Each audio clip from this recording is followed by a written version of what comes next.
From February 1965 to November 1968, the United States waged a massive bombing campaign against North Vietnam.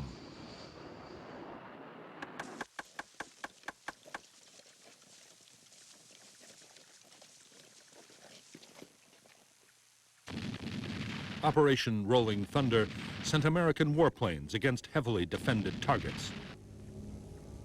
It was a destructive and costly battle as both sides used ever more sophisticated weapons and tactics.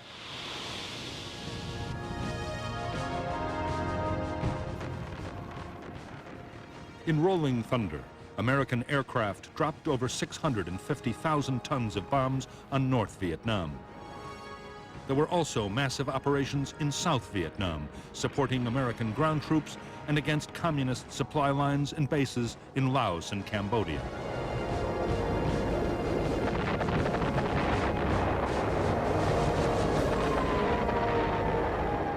The air war in Southeast Asia was more than a contest between the United States and North Vietnam. From the start, America's Cold War enemies, China and the Soviet Union, were backing the North with weapons, advisors, and support personnel.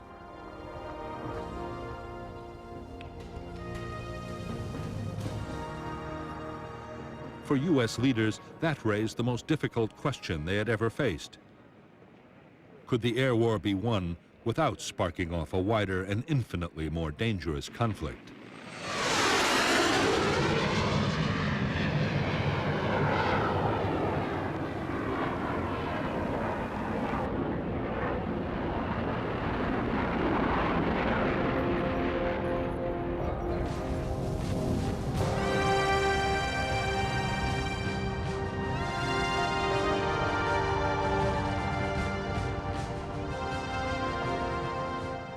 The United States Air Force began its war in Southeast Asia more than 3 years before American combat troops set foot in Vietnam.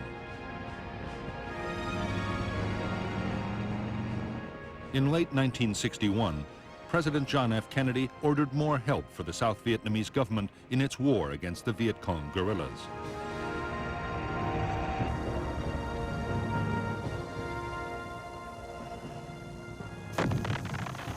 U.S. backing included new equipment and more than 3,000 military advisors and support personnel.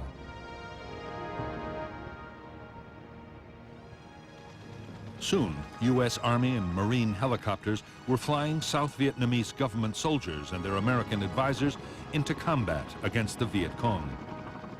U.S. Air Force transport planes helped with troop deployments and supplies.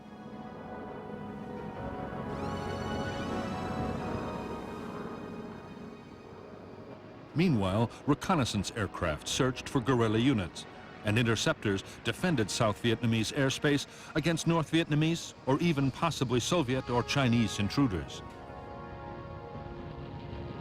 Amongst the first U.S. Air Force units sent to Vietnam was a small detachment of helicopters disguised in South Vietnamese markings.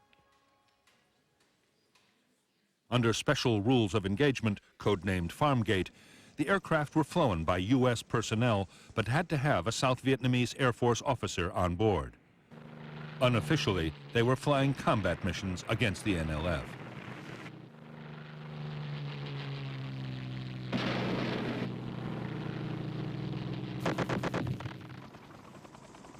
In spite of American efforts, the NLF inflicted a series of defeats on the South Vietnamese Army in 1963.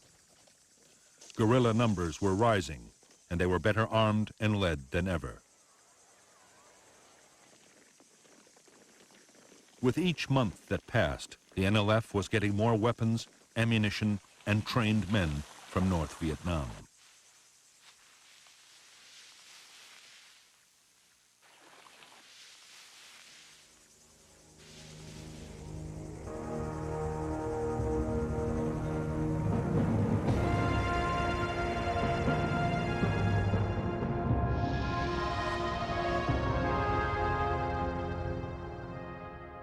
The main supply route from North Vietnam, the Ho Chi Minh Trail, ran inside Laos and Cambodia to the NLF's base areas in the south.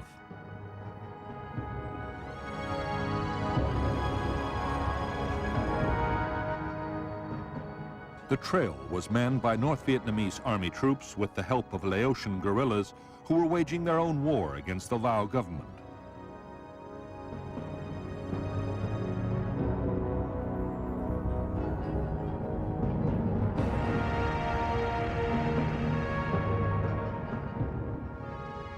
The NLF guerrillas were concentrated in the Mekong Delta, around Saigon, and in the central and northern parts of Vietnam.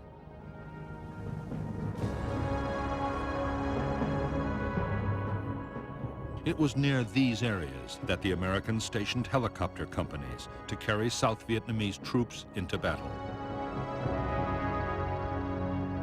The detachment operating under Farm Gate was based at Ben Hoa near Saigon, and there was another important base at Tan Son Nhut.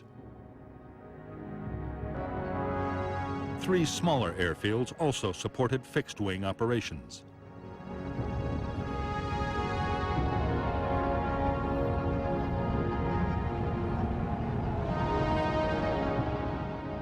By the end of 1963, Farm Gate pilots, soon known as Air Commandos, were flying more than 80 missions a week. They attacked Viet Cong base areas and river traffic, and were credited with killing hundreds, maybe thousands of guerrillas.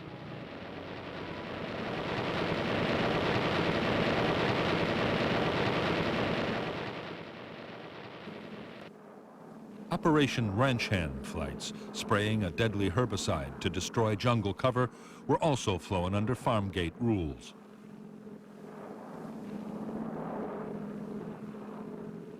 The spraying, which began in early 1962, cleared the vegetation alongside highways. Viet Cong ambushes would then be far easier to spot.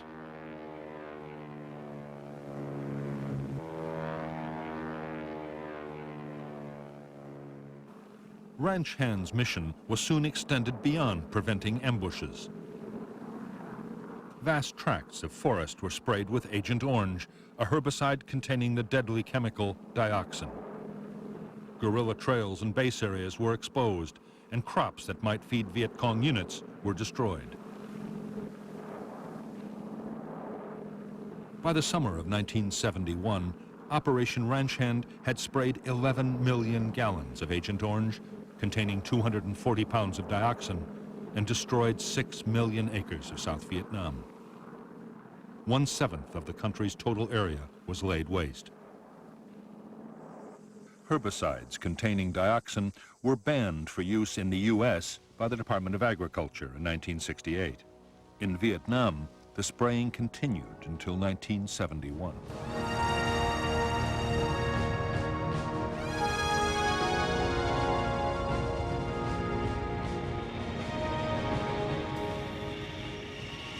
Between April and June 1964, American air power in Southeast Asia was massively reinforced. 2 aircraft carriers arrived off the Vietnamese coast. The move was prompted by an NVA offensive in Laos.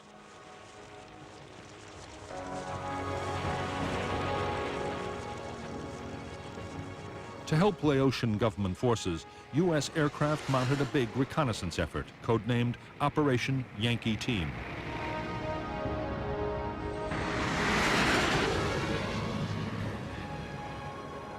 Soon after Yankee Team began, 2 Navy planes were lost to anti-aircraft fire over Laos. The Air Force retaliated by hitting the enemy gun positions in the first jet bombing raids in Southeast Asia.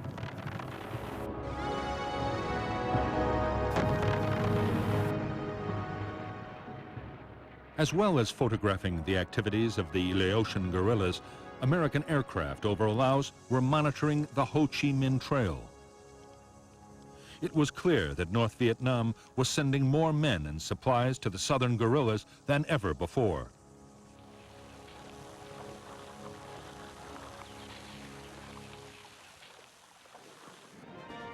In Washington, the new U.S. President, Lyndon Johnson, was being pressed hard by his military commanders to punish the North.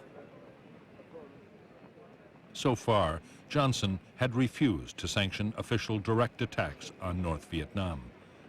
However, covert attacks were being conducted over Vietnam near the Laotian border. It was an incident in the Tonkin Gulf that finally lit the fuse. In bad weather conditions, the captain of an American destroyer thought he was fired upon by North Vietnamese patrol boats, an attack that actually never happened. But on August 5, 1964, the president ordered retaliation.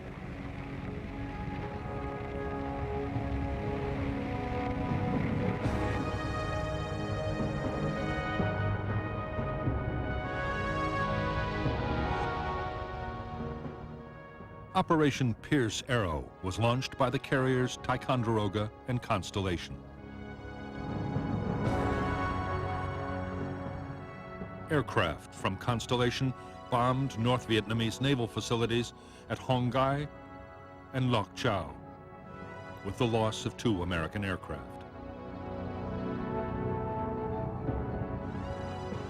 Fuel storage tanks and a patrol boat base at Vinh and another base at Quang Ke were attacked by aircraft from Ticonderoga. Later, a follow-up strike completed the devastation at Vinh.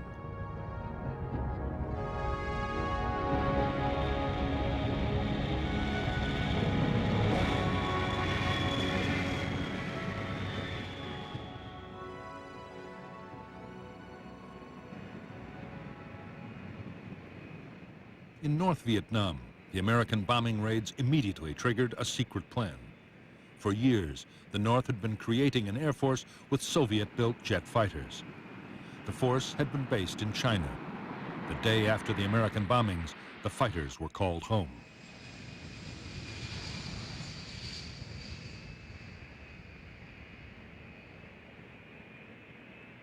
Even as the North Vietnamese fighters began to patrol out of their new base, the Americans rushed their own reinforcements to the region.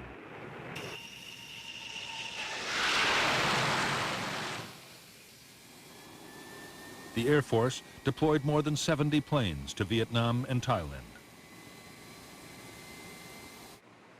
The Navy sent 2 more carriers steaming towards the Gulf of Tonkin.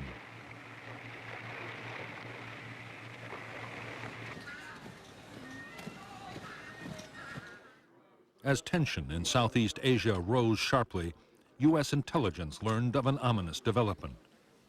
In October 1964, China, Vietnam's neighbor and ally, successfully tested an atomic bomb.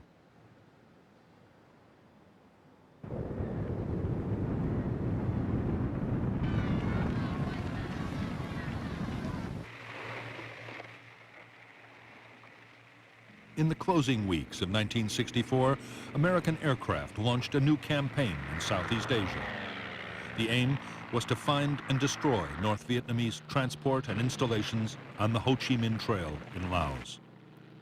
For the Americans, Operation Barrel Roll was the start of an attempt to cut off supplies to the NLF that would last for a full 8 years.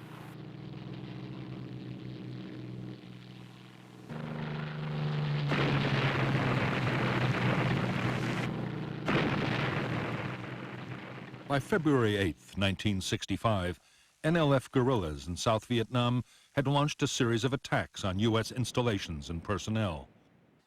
The United States was determined to hold North Vietnam responsible.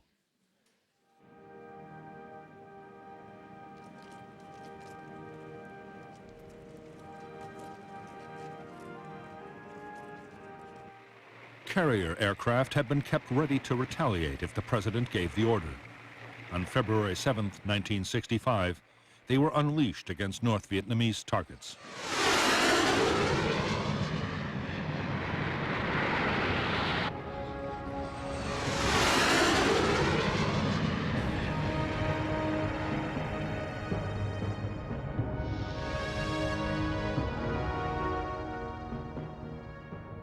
Operation Flaming Dart was launched from the carriers Ranger, Hancock, and Coral Sea, and from airfields in South Vietnam by both U.S. and South Vietnamese planes. The targets were North Vietnamese Army barracks and the 325th Infantry Division's training base at Dong Hoi. Because of bad weather, only one target was hit in strength, at the cost of an aircraft shot down.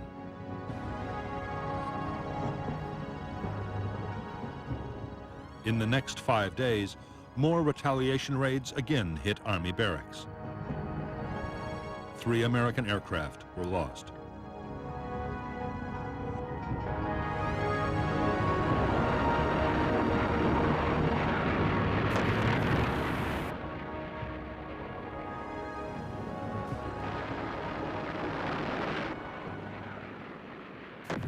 Up to now, the American airstrikes on the north had been in retaliation for particular incidents. However, many in Washington believed that bombing should have a much bigger role to play. They argued a sustained campaign of attacks could make North Vietnam stop supporting the war in the South.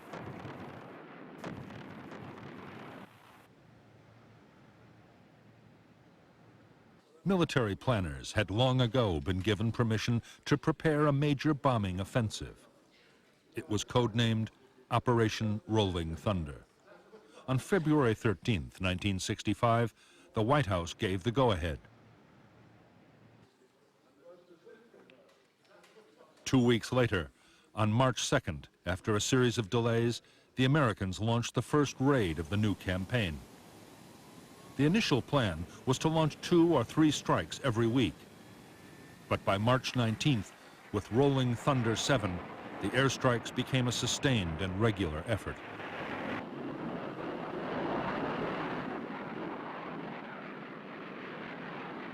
Rolling Thunder got off to an uncertain start. The first mission, flown by more than 100 aircraft, hit an ammunition dump in the Quang Ke Naval Base. 5 U.S. aircraft were lost. In the following weeks, North Vietnamese radar, railway bridges, and military bases were attacked, but more American aircraft were shot down. Already, it looked like an air war over North Vietnam might prove far more costly than anyone had expected.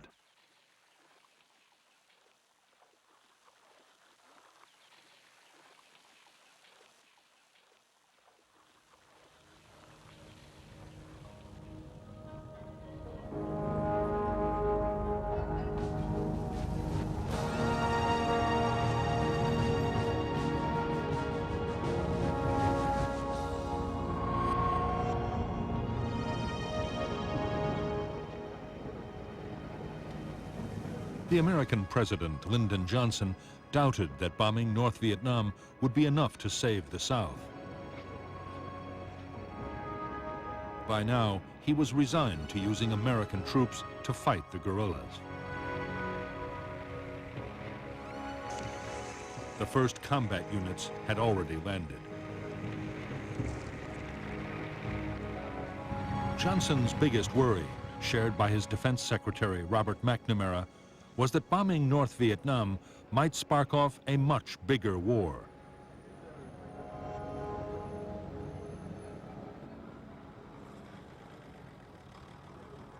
The Soviet Union and China had been supporting the North with financial and military aid for years. If the American bombing was too fierce, they might be forced to come to its defense. After that, anything could happen.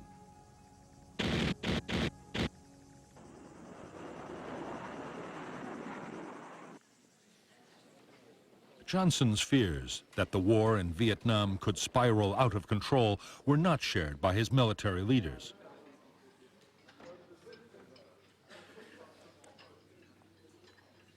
The Joint Chiefs of Staff did not believe that the Chinese or the Soviets would intervene no matter how hard the U.S. hit the North.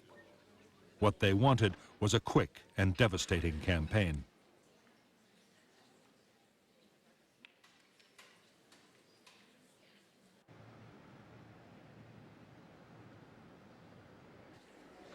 Whatever the doubts of his military leaders, Johnson was sure that massive bombing of North Vietnam would draw in the Chinese.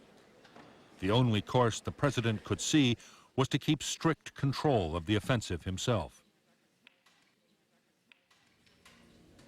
Each week, the list of targets to be struck would have to be approved by him at the White House.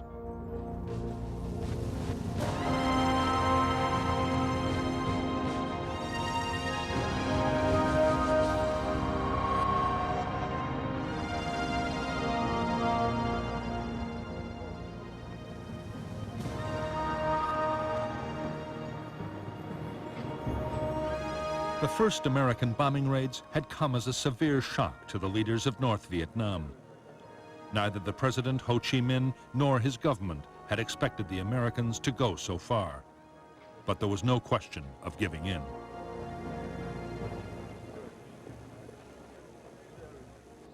On April 8, 1965, Premier Pham Van Dong replied to a peace overture from the American president with his own list of uncompromising demands.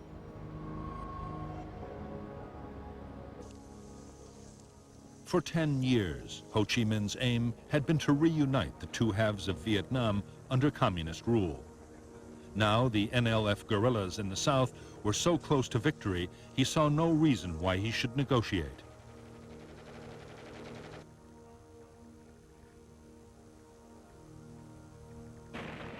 The problem was, if the North were bombed into oblivion or invaded by American and South Vietnamese forces, all would be lost.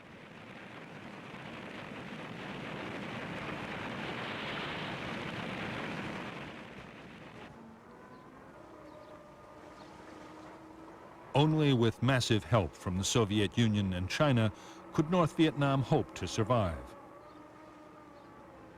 The two superpowers had already given nearly $1 billion worth of aid over 10 years, but Ho was appealing urgently for more.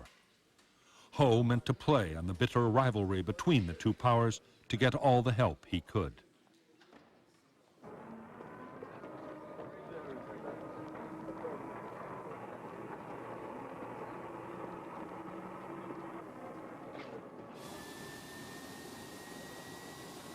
At first, the Soviet Union, under Premier Alexei Kosygin, had urged northern leaders to look for a peaceful solution. But Kosygin was actually in Hanoi in February 1965 when Rolling Thunder began. The Russian position hardened. The Soviets now promised sophisticated radar, air defense missiles, and more jet fighters.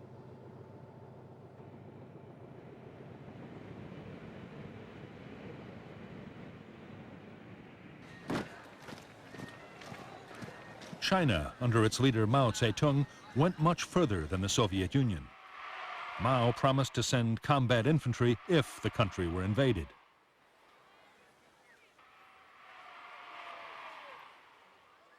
Meantime, to help the North defend itself against the bombing, he promised anti-aircraft units. Mao meant to guarantee the survival of his neighbor, whatever the risks.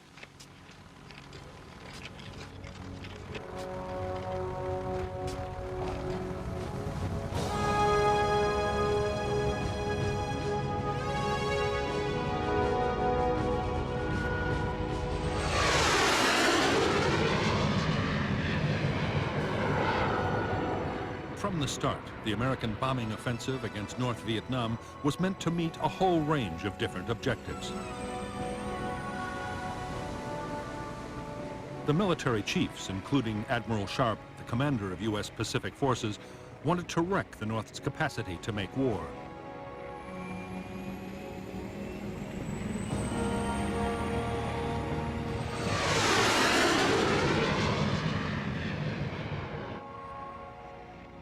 The U.S. ambassador in Saigon, Maxwell Taylor, saw the raids as a morale booster for South Vietnam. The Defense Secretary, Robert McNamara, meant them to put on pressure, which could be stepped up gradually until the North agreed to U.S. demands.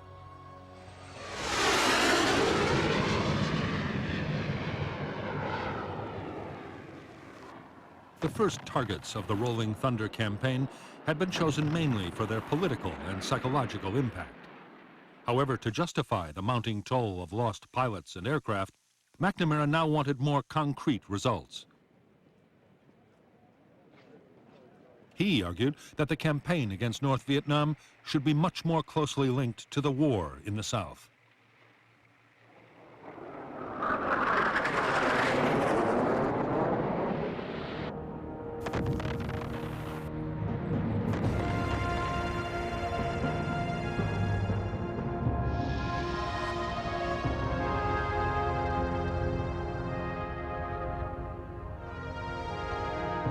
The new American plan for Operation Rolling Thunder focused on the part of North Vietnam between the demilitarized zone, separating North and South, and the 20th parallel.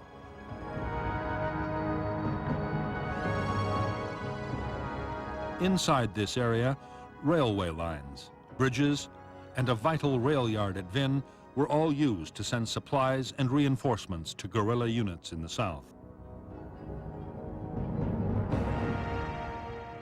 These lines of communication were to be cut in a 3-week campaign which would steadily move north. Armed reconnaissance would then destroy the transport trapped by the broken bridges and rail lines.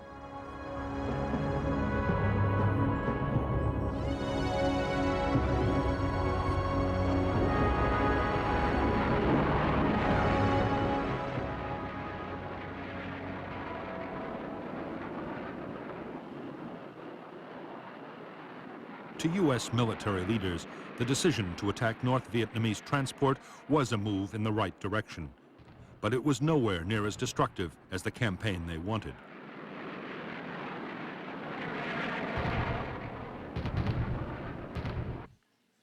The Joint Chiefs still argued for an all-out offensive to destroy North Vietnam's military centers, air defenses, power stations, and ports.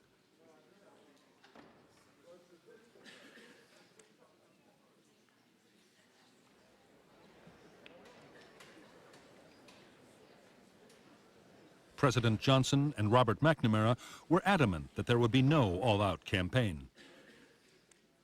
This was to be a limited war to achieve limited objectives. In any case, McNamara and other officials argued, the most valuable targets should be kept as hostages. To save those, North Vietnam would have to agree to negotiate.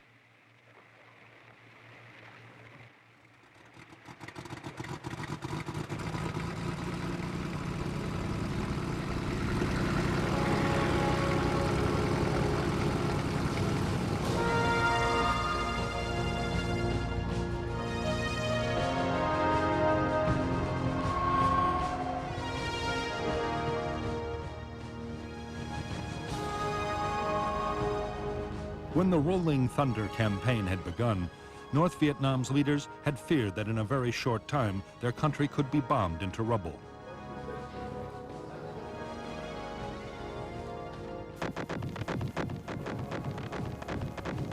The air defense system was still primitive. If the Americans meant to launch an all-out offensive, there was little the fledgling North Vietnamese Air Force could do to stop them. North Vietnam hoped that open support from its allies, particularly the Chinese, could save it from full-scale attack. There was every sign the Chinese meant what they said about coming to the North's aid if necessary.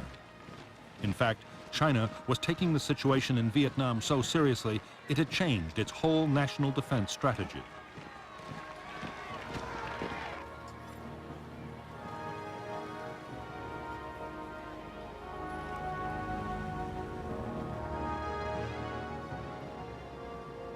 Mao Zedong had long recognized that by helping North Vietnam, he was risking a direct clash with the United States. He was determined to prepare. Mao ordered a massive defense program to ensure China could withstand even a nuclear attack by the United States. He called it the Third Front, and by March 1965, it was already well underway.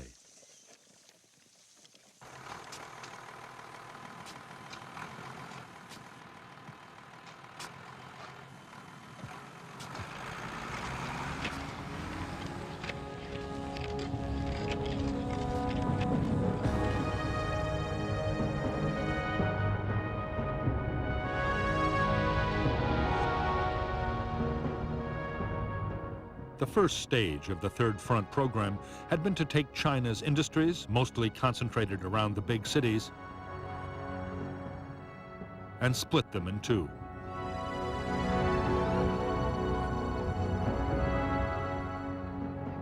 The duplicates were then moved deep into the interior. Already, fortifications were being built for defense in depth, and every province was creating its own light armaments industry. Meanwhile, North Vietnam's defenses against American bombing were also being reinforced.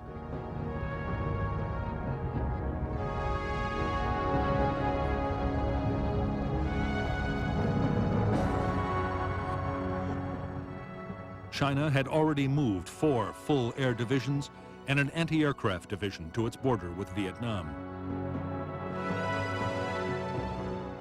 It built airfields close to the frontier as sanctuary and repair facilities for North Vietnam's jet fighters.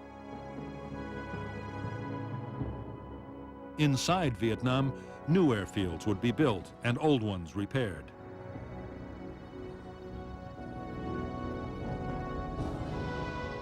Chinese logistic teams were already constructing or upgrading 12 roads north of Hanoi.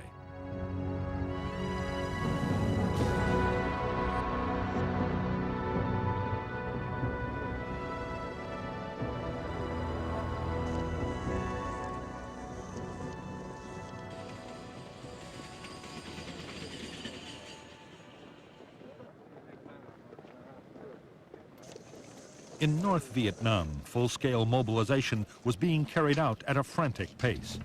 Many believed that an invasion might follow the air assault. 1 million people were organized into repair and construction teams. In a massive program, they dug thousands of miles of trenches and millions of single-person air raid shelters. Soon, in Hanoi, there would be a shelter on average every 20 feet.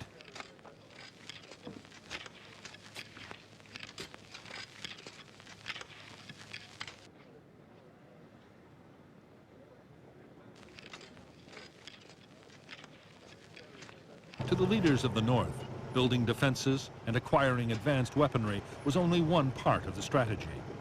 There was also the political battle.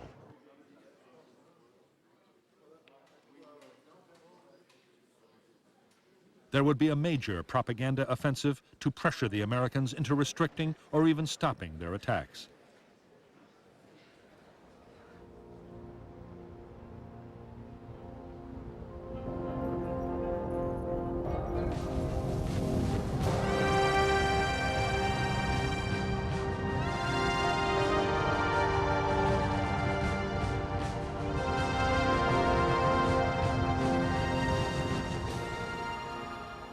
For more than 20 years, American military planning had given the highest priority to strategic bombers.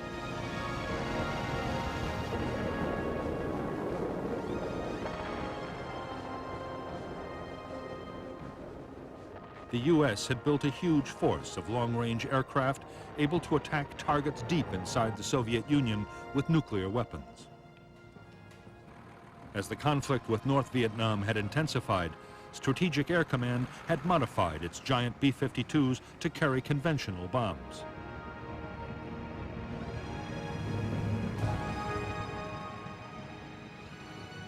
Although the B-52s had been stationed ready to attack North Vietnam, in the end they had been kept out of Rolling Thunder.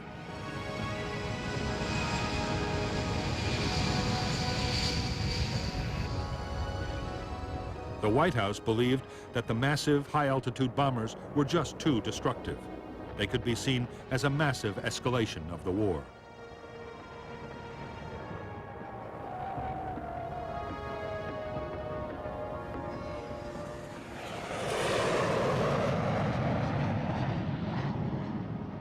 Instead, the smaller and more accurate tactical bombers would fight the strategic campaign against the North. They would also carry out their normal role by supporting ground operations in South Vietnam.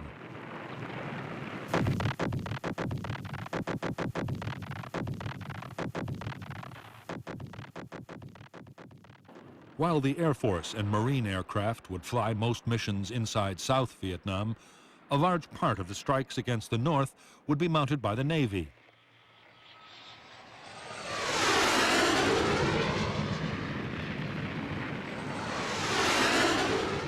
The U.S. Navy had 16 strike carriers and deployed more aircraft than all the world's other navies combined.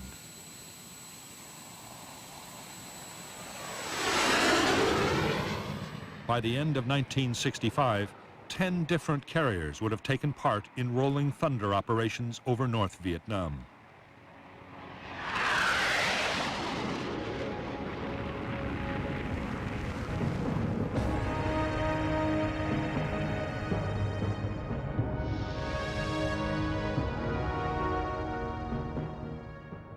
U.S. naval air power off Vietnam was under the command of Task Force 77.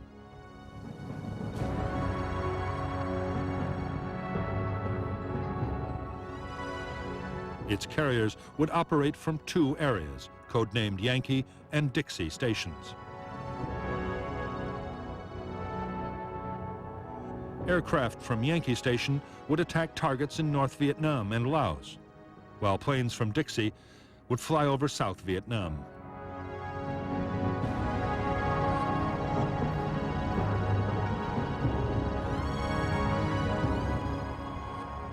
American Air Force units were controlled by the 2nd Air Division.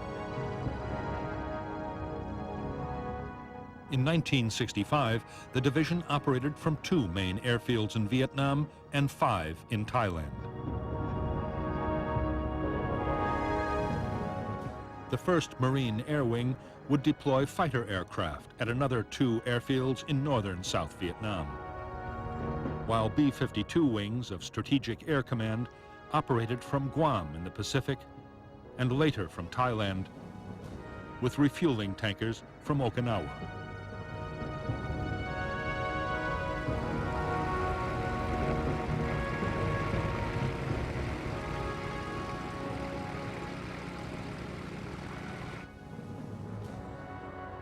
U.S. air commanders had a limited say in how the battle over North Vietnam was fought.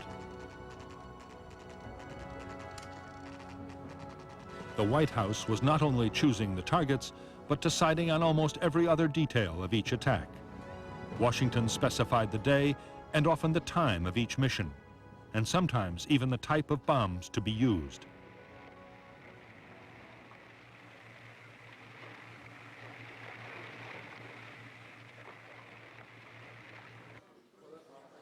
From the approved list, American pilots were given a target and 1 or 2 alternatives.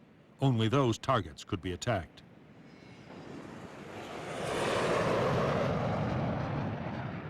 The monsoon weather was still enveloping North Vietnam, making some targets impossible to hit at the time specified in Washington. Air commanders had no authority to improvise.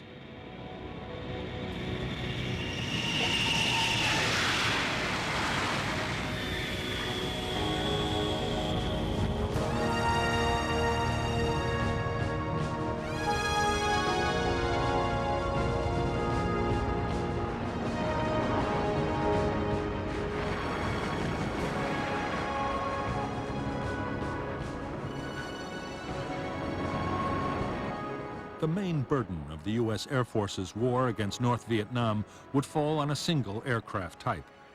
The F-105 Thunder Chief was originally designed as a supersonic long-range nuclear bomber.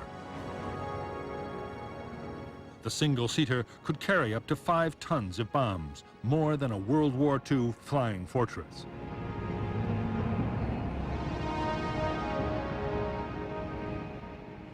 As a fighter escort and for light attack, the Air Force had the F-100 Super Sabre. The F-100 could carry almost 4 tons of bombs. It was also armed with air-to-air missiles and 4 20-millimeter cannons.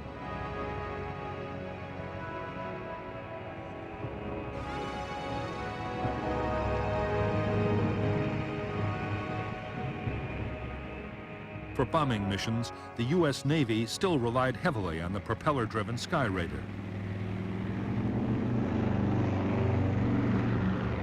Although the aircraft had been in service more than 20 years and was very slow, it could carry a heavy load of bombs and rockets. It also had astonishing endurance and was able to stay over a target area for hours at a time.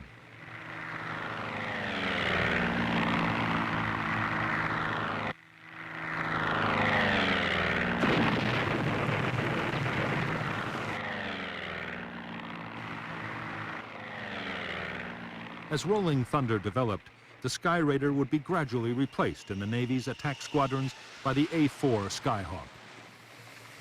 The Skyhawk could carry 4 tons of bombs, but it was a slow aircraft, able to reach only 670 miles per hour. Skyhawk raids were usually escorted by Crusader fighters, armed with both cannon and air-to-air missiles.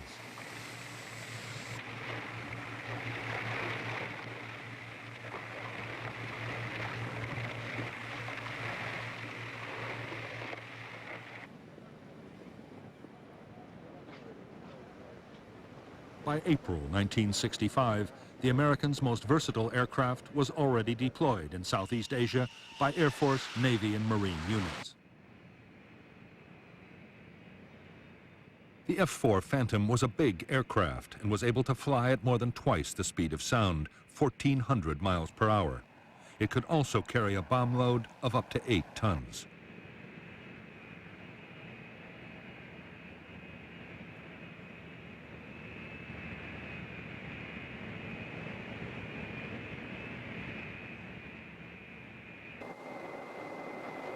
As Phantom units took on a bigger role in the war against North Vietnam, one unforeseen shortcoming would soon emerge. The F-4 had been designed to depend for self-defense on its missiles. It had never been fitted with cannon for close-range air combat.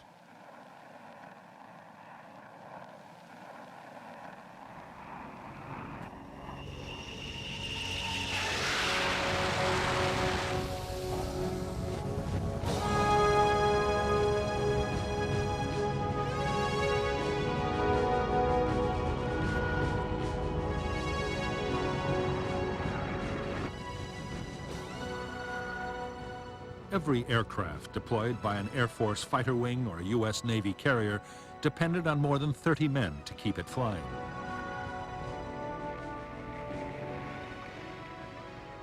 A carrier had a crew of around 4,000 crammed into the ship alongside planes, bombs, and stores. Because the carrier was operating 24 hours a day, the men worked in shifts up to 16 hours long.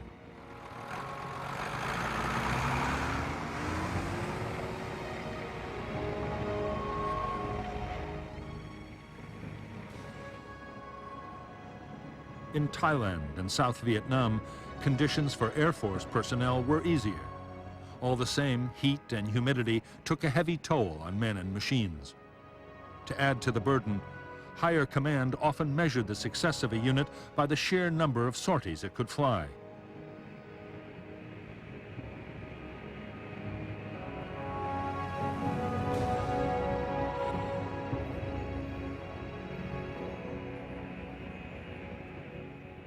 Whether Navy or Air Force, morale was high amongst the air crew who were going into combat over North Vietnam.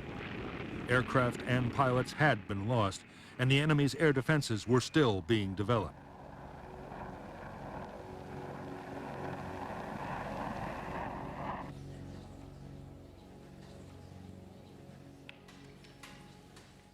The monsoon weather still enveloping the north was often a bigger concern than the anti-aircraft guns. So, too, were the strict rules of engagement that pilots had to memorize.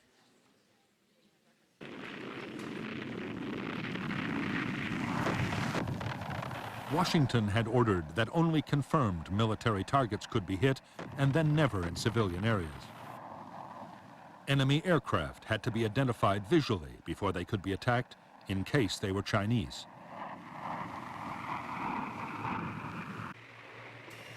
And there was a host of other restrictions. Such rules had never been part of the training of U.S. pilots. But crew were left in no doubt that infringements would lead to serious disciplinary action.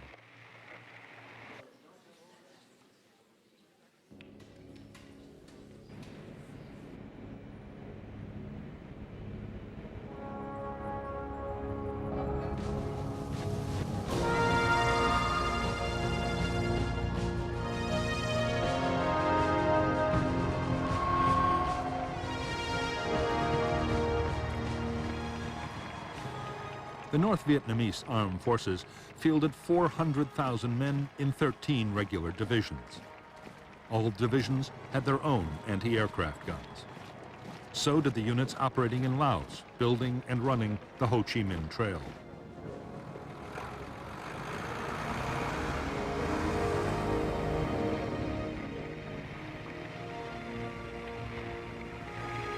The Navy played a role in air defense too.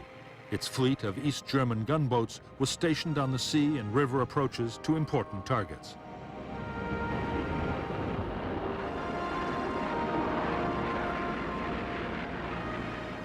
From its beginnings, the North Vietnamese Air Force was part of the Army. As well as its planes and a small number of helicopters, the Air Force controlled the Anti-Aircraft Command, a specialized anti-aircraft artillery formation. It also controlled an increasingly sophisticated early warning radar system supplied by the Soviet Union and China.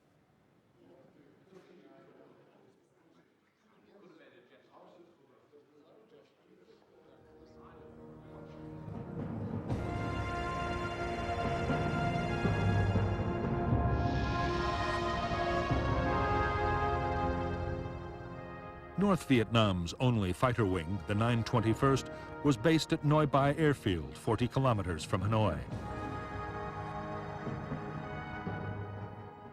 A second wing, the 923rd, was planned for the airfield being built at Kep.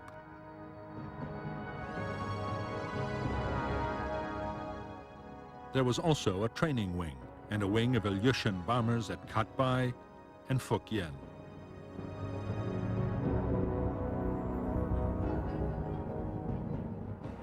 The anti-aircraft gun batteries of the Air Defense Force were organized into 4 brigades, concentrated around areas of strategic importance. The main road and rail junctions, the industrial centers around Hanoi and Haiphong, and the main supply routes to Laos and the south were most heavily defended.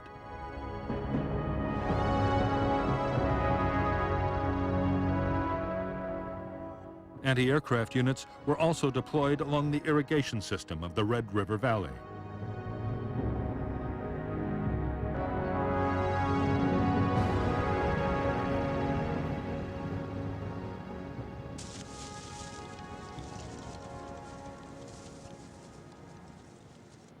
Although North Vietnam's air defenses were still weak, they would soon become amongst the most formidable ever assembled anywhere. The plan was to coordinate the efforts of radar sites and observation posts, anti-aircraft guns, and the fighter interceptors. The planes would try to ambush the enemy, and if they couldn't shoot him down, at least force him to fly through heavy ground fire.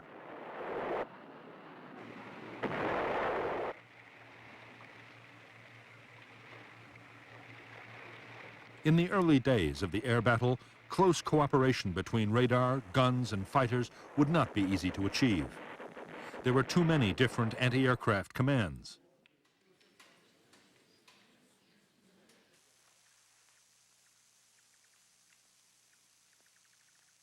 Soon, as Soviet-built anti-aircraft missiles became operational, another ingredient would be added to the already complex system. For a long time to come, North Vietnamese pilots would run a very high risk of being shot down by friendly fire.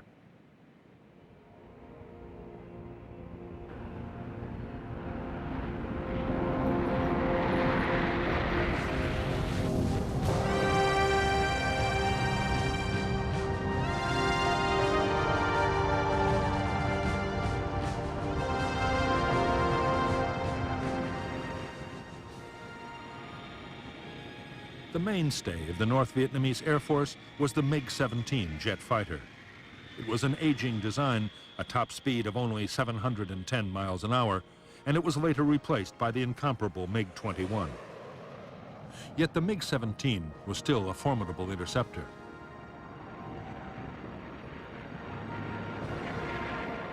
It was one of the most maneuverable jets ever built, and armed with 3 cannon, it was deadly in a dogfight.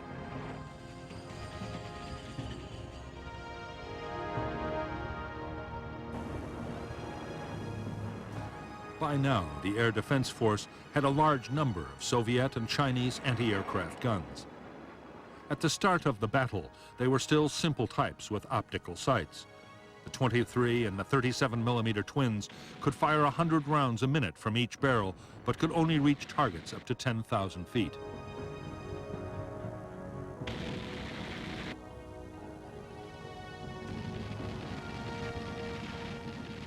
The bigger 57mm anti-aircraft guns had a ceiling of 18,000 feet.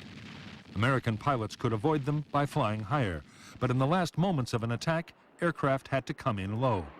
It was then that the 57mm was an extremely dangerous weapon.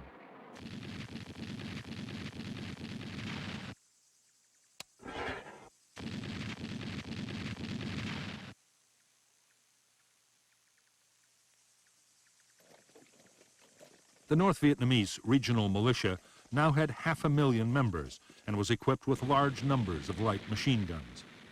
Against low-flying planes, they could be highly effective.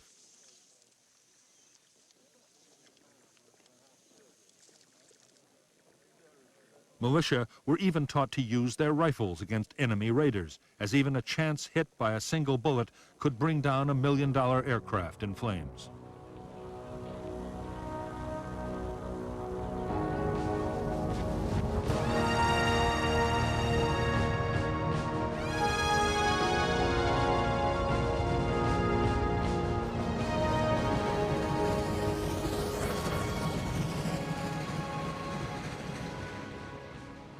The advanced weaponry supplied by the Soviet Union and China depended completely on skilled personnel to operate and maintain it. North Vietnam was an agricultural country with little industry. 200 North Vietnamese Air Force technicians had been trained in China, but it was barely enough.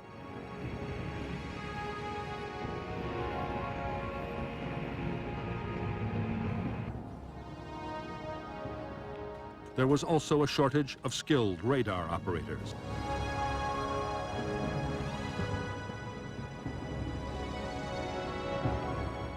From the start of the American attacks, the pilots of the 921st Fighter Wing had been keen to get into combat.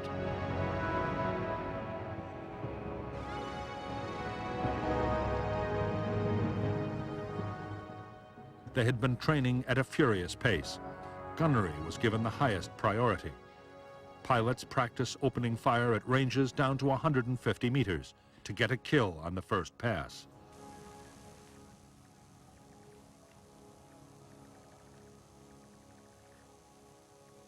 All the time, the emphasis was on close-in engagements to make the most of the MiG-17's agility. At the same time, the Air Force was training the next batch of pilots as fast as it possibly could.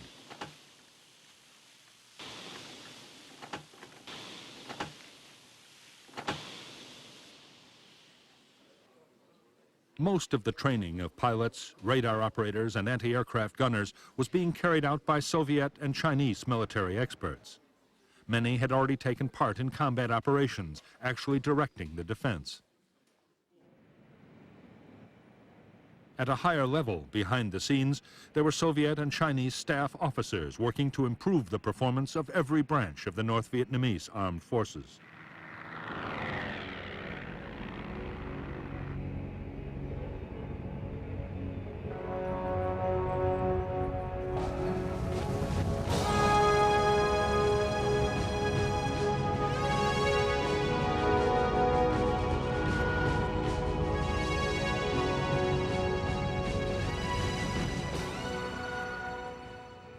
For the Americans, the first stage in stepping up the campaign against North Vietnam was to weaken its defenses. In the last week of March 1965, U.S. attack planes from the carriers Hancock and Coral Sea hit key North Vietnamese radar sites.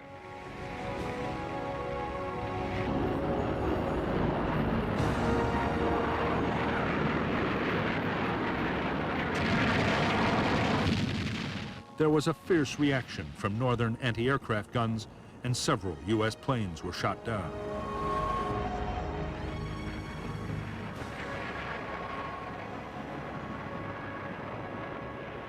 As the Rolling Thunder campaign built up, the attacks did boost the confidence of the South Vietnamese government.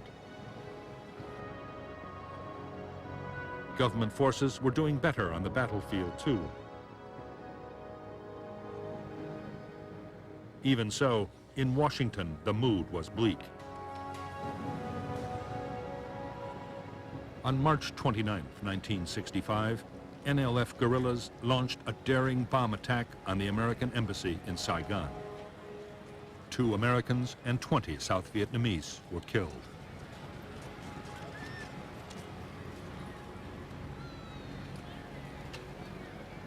To many in Washington, the attack seemed to underline the need for much stronger measures to be taken in Vietnam. By now, President Johnson himself was pushing for vigorous action. He gave permission for the Marines already in Vietnam to be used in combat operations. Few doubted that more troop deployments would follow.